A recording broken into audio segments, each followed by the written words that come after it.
But Julian, welcome to the show. How are you? How's everything?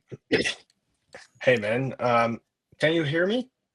Sound great. Yes, we can. Yeah, we got you. Cool, cool. Well, actually, I got a bit sick after Singapore. It's just like 7 days of no sleep, 2 night flights, but I'm doing Classic okay. crypto plague, crypto conference plague. Yeah, yeah, no, but I'm doing okay. I'm doing okay. Well, Nice, it's dude. good We're to excited have to you have on you the on. show, man. Yeah, absolutely. I guess the best place to start is just with you. Your background, and kind of what brought you to Cipher Labs, what brought you to building all of this. Yeah, so my name's Julian. I've been a developer for 16 years now, since I was 14. I've been working as a hacker for 12 years.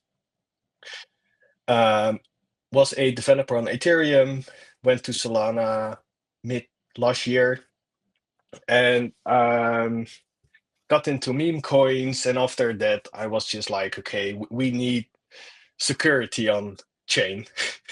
Like, there's way too many people that are getting drained um, in Web3. So with my background, I started drawing a solution for that. I just started playing around. Um, which got me to Cipher.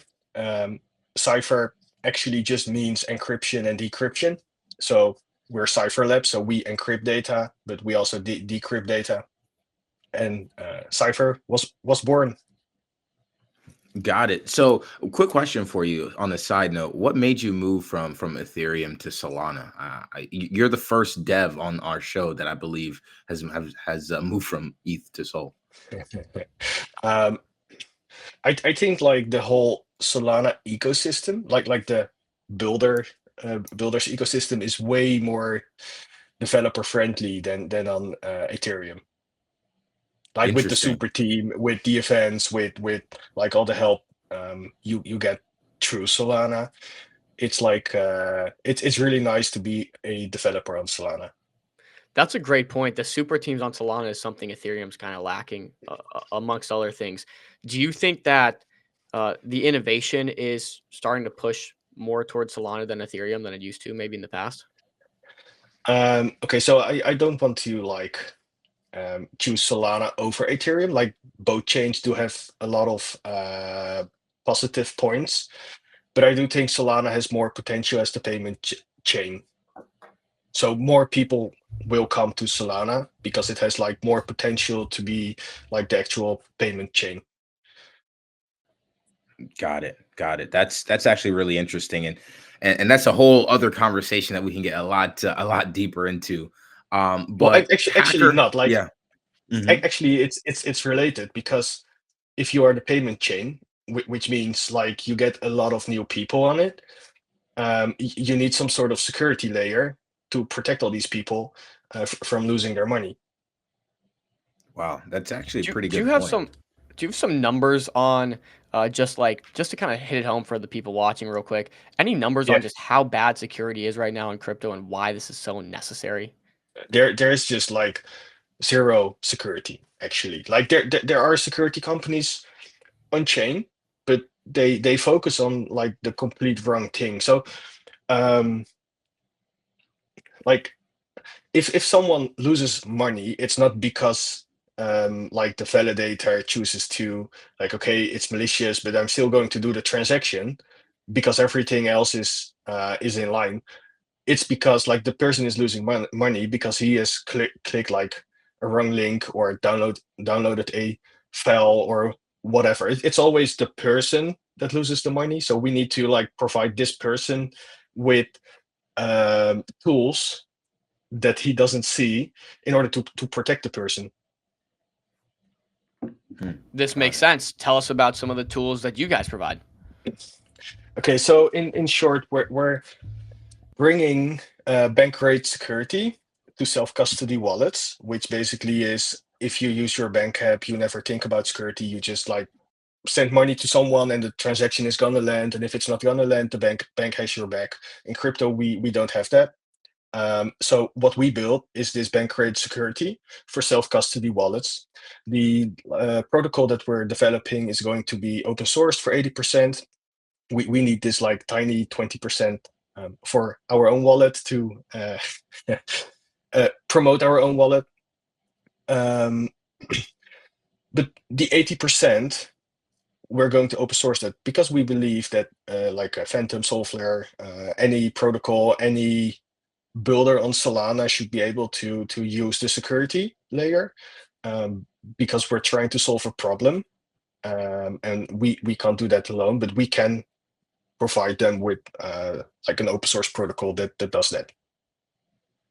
And so, like, what does that look like for these protocols, like, or for these other projects to use your protocol? How would they make use of this? How would they? Is it something they'd have to integrate? How does that work? We're trying to make it as plug and play as possible, which basically means if you're a developer, you just import the SDK that we provide, and you can use any feature that's in there. But we try to keep it as simple as just wrapping your app in the security protocol, and then everything gets scanned through the security protocol. Unlike I don't know how to explain it like in a visual, but for the developers out there, it's pretty easy to just wrap your app in it, and then you have all the features. Nice, nice. And Dom, I think you had a question as well.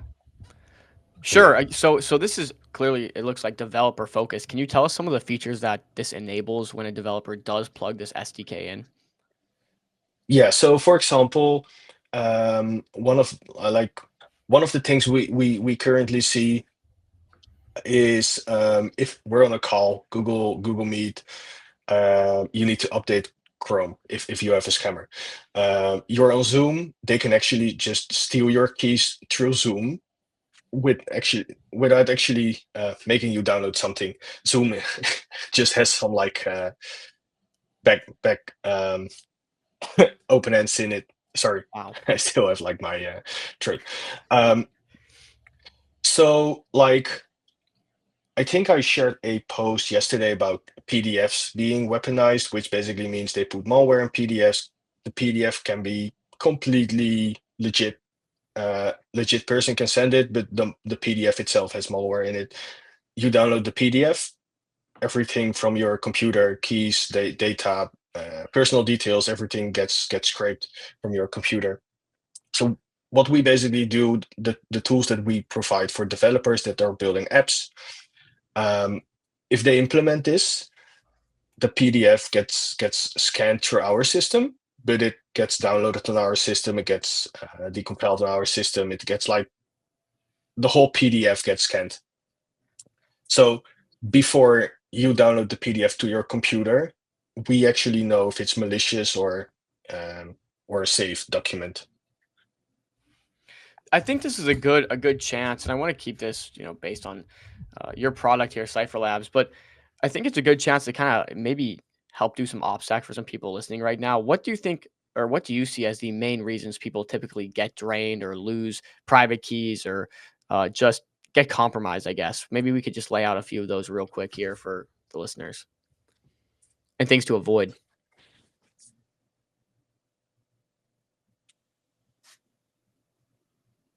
Still with us, sorry. Julian? Oh, there we go. Yeah, Okay. yeah. Okay, sorry. What was the question again? I think it lagged a second. Yeah, all good. So I was just saying we have some time here. I think this is a fascinating conversation. So I'd love to take this moment here to just kind of get a better idea for myself and the audience. What are the most common ways people kind of get compromised, and how can we just avoid those on a basic level here? So the first thing is like trusting someone. You don't need to trust someone with your keys, but if someone asks you to install a certain file or to download like a document or to, I don't know, send him some money, it's like we as humans, we always want to like trust people, like see the good intent. And I think that's like a problem in Web3. It's really easy to get scammed, and you see it all over the timeline that people get drained through, for example, Axiom or any other trading bot.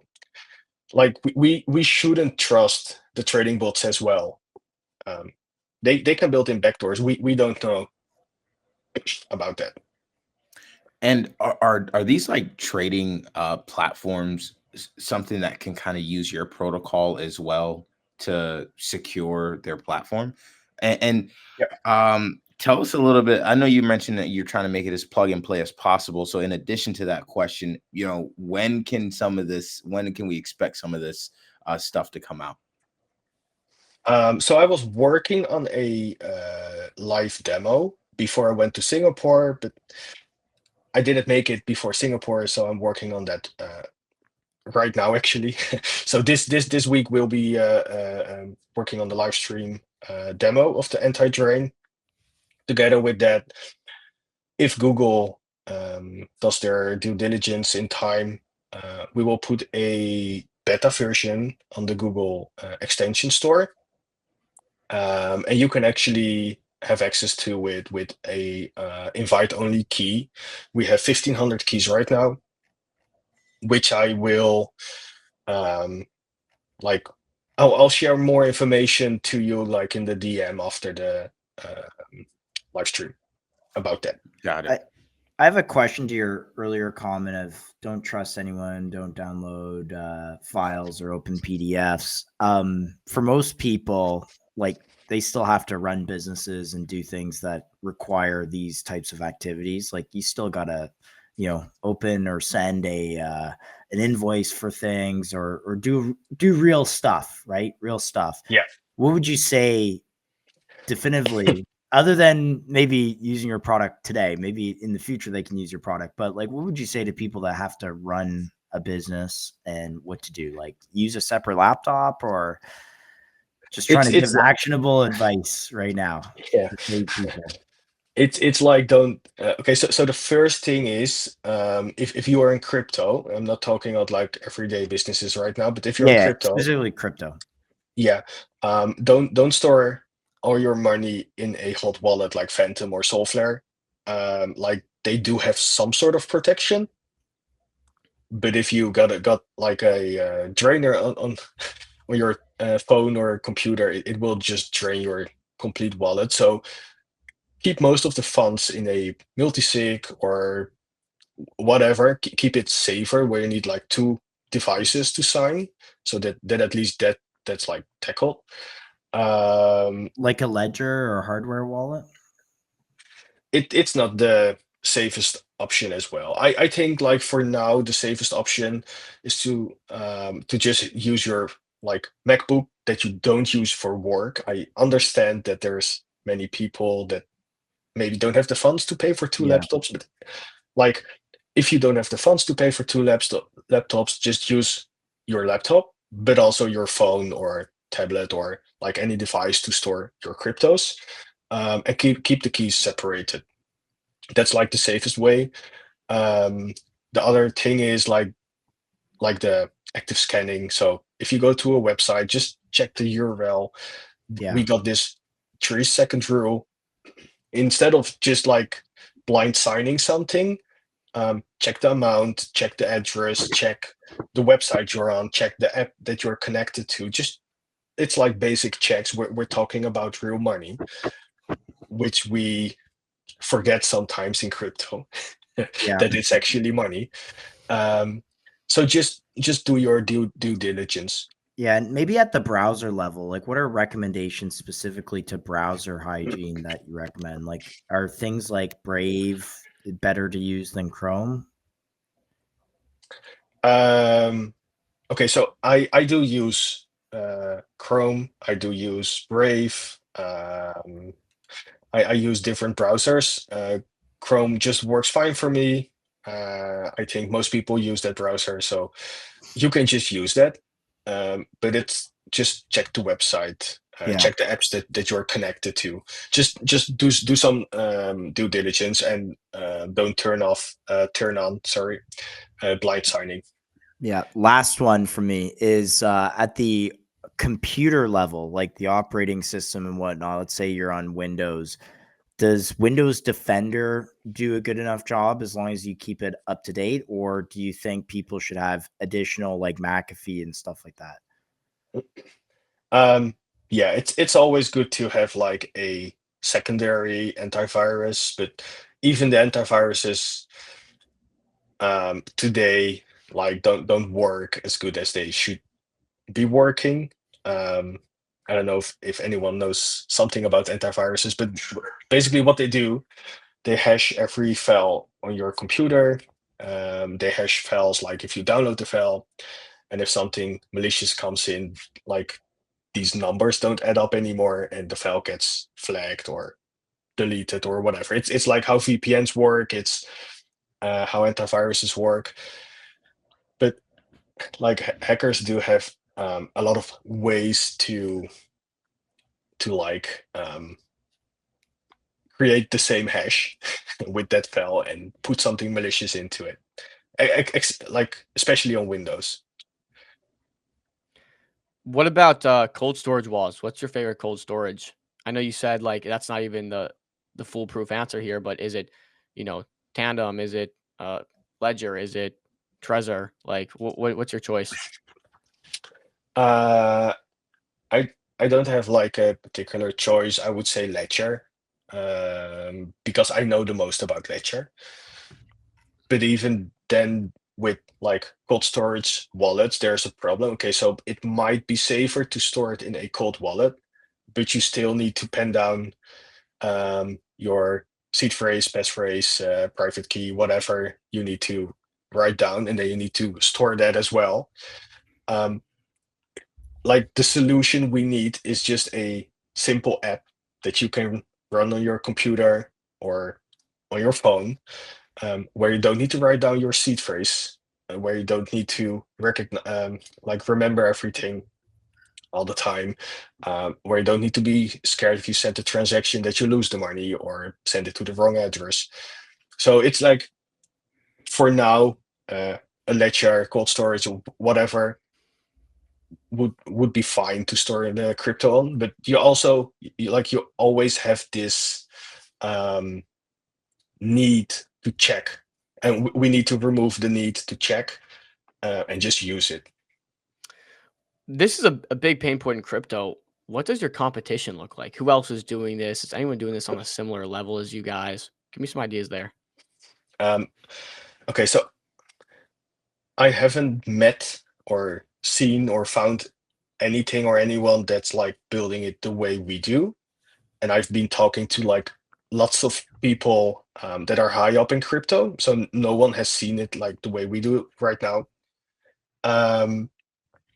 There are security companies, but they're very focused on the Web3 level of security and not like the human layer of security. In terms of competition, we like in our pitch deck, for example, we say we choose collaboration over competition. So we're not going to do any competition with anyone. That's why we also open source the whole protocol, so that anyone can just use it. So like we don't need competition because we're open sourcing the protocol anyways. I think you're muted, Dom. Oh yeah. No, sorry, I was. No, that all sounds good. Let's touch on tokenomics a little bit. You guys launched a token. I would say pretty successful launch. You guys are trading really nicely right now. What do your tokenomics look like? Why do you need a token? Walk me through that. Okay, so like the token is not especially used within the whole ecosystem, but it's more used like a passive income token. Once we get like more to marketing, when we really are going to push the token more. So you can do two things. You can buy the token and you can sell for profit, or you can buy the token and you can stake the token. And then you get like a part of the revenue or like the profits that we make is distributed to your wallet. So it's Okay. actually like the token is share. acting like a passive income stream from the Do you whole have ecosystem any revenue. any specifics on that? Like 10% of revenue, 50% of revenue. What do those numbers look like? So it's 15% of the profits that we make. So it's not of the revenue. Okay, Course, because we of still need profits. to pay things of the revenue. Yeah. Of course, that makes sense. Can you tell us a few ways you guys do generate revenue, or yeah? So at this moment we are self-funded. We generate revenue through the token fees. We are about to launch our own DLMM, which basically is a Meteora competitor. We do have some projects ready that want to launch through our DLMM. Sorry, DLMM. I've been saying this word so many times now. At this point, it's yeah. Yeah. On the DLMM, we do have like permissionless pools, which is like anyone can launch a pool against the token.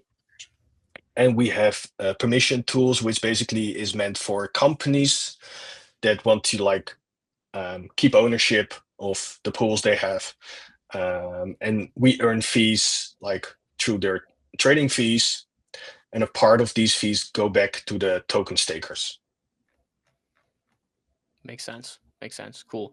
What about roadmap? Tell us a little bit about future outlook. What are you guys working on? Obviously, you said you got the TLM coming out. You got a lot coming out, it sounds like. Maybe break that down into like bullet points. What's coming first? What's coming last, etc. Okay, so the audit of the DLMM is done today. So we got the report. There's always like small things that needs to be adjusted. So we'll be working on that as well this week. But the DLMM is coming in the coming 2 weeks, together with the front end, so anyone can launch a pool against the token that we whitelisted on the platform. Secondary is our staking platform, which is not live yet, where you can stake Cipher or Solana or like any SPL token that's been whitelisted in the DLMM. So it's like it's a connected ecosystem. So if we whitelist a token for the DLMM to create pools, you can also stake that token on the staking platform. That's coming this year. I can't say when the wallet is coming, but I can say that it's going to be this year. But I'm not allowed to say a date. Okay, so within this quarter, basically. Yeah. Cool. This is obviously something everybody should use. Everyone needs. Your key question is going to be, how do I get this to the masses? Once it's all out, once it's ready to release, what's your action plan there with pushing this to everyone and getting this in everyone's hands and using it? It's like not how do you say this? Like we go straight to retail as well, because the main vision of our company is to onboard like the masses into crypto without them knowing that they're using crypto. So the end goal is to like make your grandpa able to use our app as his banking app while using crypto without even knowing that he's using crypto. So we are working on the marketing plan. We are in talks with a lot of people that I also can't name right now because we're doing that in an announcement.